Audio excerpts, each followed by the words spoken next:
Whilst Cassivellaunus was king, Julius Caesar conquered Gaul and arrived on the Channel coast.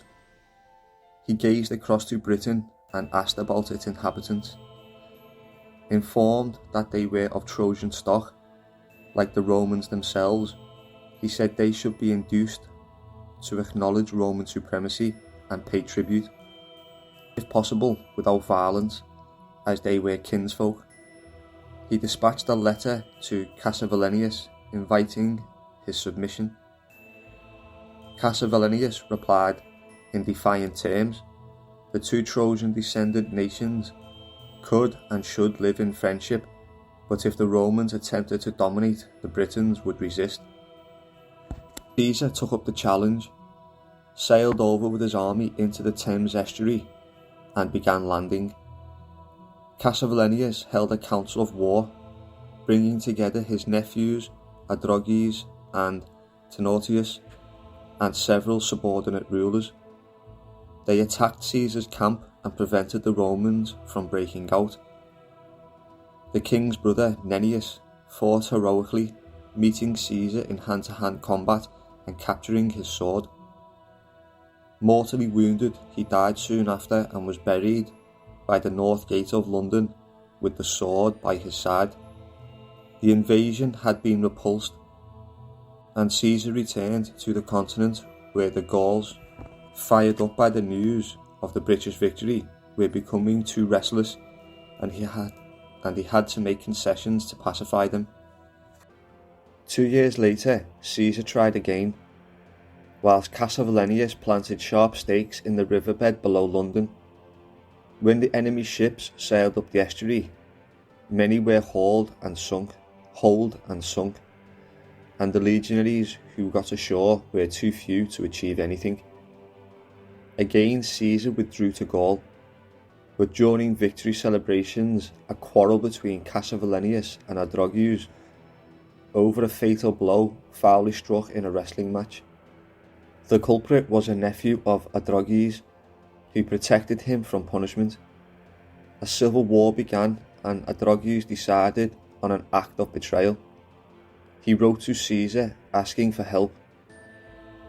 The Romans landed a third time. With a British force led by the traitor, they attacked Cassivellaunus near Canterbury and besieged him on the hill. Adroges, satisfied with his revenge, was now willing to mediate. The British king agreed to pay an annual tribute to Rome. Caesar left in a conciliatory atmosphere, and Adroges accompanied him to Rome. Cassivellaunus died and was buried at York, and Tenotius became king.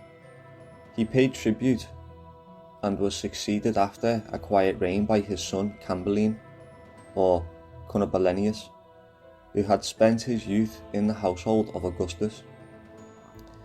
Cambelline was a much more distinguished sovereign. Great Kimble in Buckinghamshire is said to be named after him, and a nearby earthwork in Cambelline Castle. He was so firmly entrenched and on such excellent terms with Rome that he could have held back tribute with impunity, but he elected to continue. Late in his life, he resigned power to his eldest son, Guiderius, and Guiderius did stop the payments. Roman goodwill towards the father did not extend to the son. The Roman Claudius invaded Britain, and Guiderius fell in battle.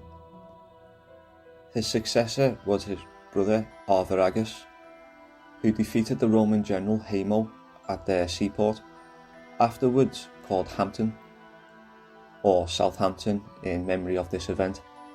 Claudius meanwhile was gaining the upper hand near Winchester, but he feared Arviragus and preferred to negotiate from strength rather than risk more fighting. A treaty was concluded by which Britain became an imperial dependency but retained self-rule under its own kings. Arviragus married Claudius's daughter, Genisa. The ceremony took place on the bank of the Severn, and Claudius and Arviragus founded Gloucester there in commemoration. Avaragus had second thoughts and refused further homage to Rome, so Claudius sent Vespasian with an armed force. At Richborough, Avaragus refused him permission to land. Instead of abandoning the mission, however, he took his fleet down the channel and landed at Totnes, where the Trojans had come ashore so long ago. He besieged Exeter. Avaragus arrived and indecisive battle was fought. His Roman wife Ganisa intervened. Peace was restored and Britain reverted to the treaty relationship, which was to keep it in the imperial system for more than 3 more centuries. The king reigned peacefully for the rest of his days and was widely renowned abroad. One notable act of this was his dedication of a temple at Gloucester in honour of Claudius, and there he was buried. His son was Marius, a just ruler who maintained friendship with Rome and paid tribute without demur.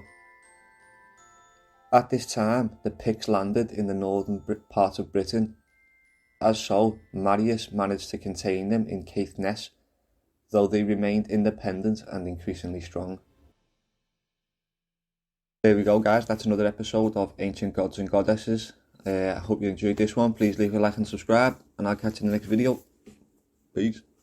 I'm conquering this